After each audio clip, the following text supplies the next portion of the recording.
জীবনে আমি প্রচুর অকম্মার ঢেকি দেখেছি, কিন্তু ঢোলাকপুরের রাজার মতো অকম্মার ঢেকি আমি একটাও দেখিনি। মানে ওটা কোনো কাজেই লাগে না, না বুদ্ধি আছে, না মতামত দিতে পারে, না শক্তি আছে, কিছুই নেই। মানে কি করে যে রাজা হলো ভগবান জানে। ওটা রাখছে কি করতে কি জানি ওই ঢোলাকপুরে, আমি তো এটাই বুঝতে পারি না। সব কাজ ভীম করে। ও কি করে?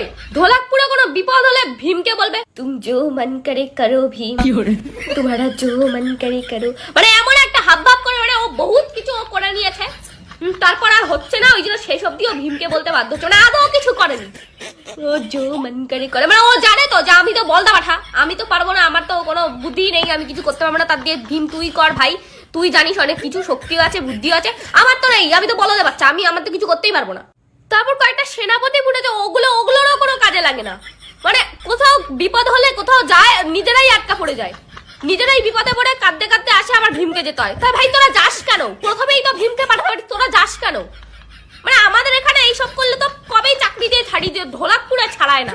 ঢোলাকপুরে ছাড়াবে কি? রাজাটাই তো বলদা পাঠা। আর ওই বলদ রাজার আছে একটা উচ্ছৃঙ্খল মাইয়া ইন্দুমাতি, ওইটা যতবার বাইরে যায় ততবার ওই মঙ্গল সিং এর কাছে পড়ে, ওটা ধরে, ওটা নিয়ে যায়, টাকা চায়, আবার ভীম ছাড়াতে যায় কায়দা বেড়ে, আবার যাবে। এত ঘাউড়া কেন রে? বারবার যখন ধরা পড়িস তাহলে বাইরে যাস কেন? ভীমের কি ঠেকা লেগেছে নাকি বারবার করে যাবে তোকে ছাড়াতে? পুরো ঘাউড়া, পুরো বাপটার মতো ঘাউড়া হয়েছে।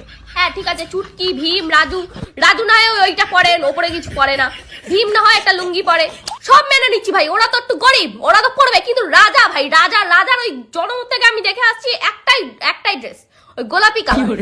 রাজারও একটা ড্রেস, রাজার ওই মেয়ের ওই ইন্দুমাতি ঘাউড়াটার ওইটারও একটা ড্রেস নীল রঙের। আর মানে ক্লিপ চুলে ড্রেস কিনতে আছে, ক্লিপ তো কিনতে পারিস, ক্লিপ তো জন্ম থেকে একটাই ক্লিপ দেখে যাচ্ছি মাথায়।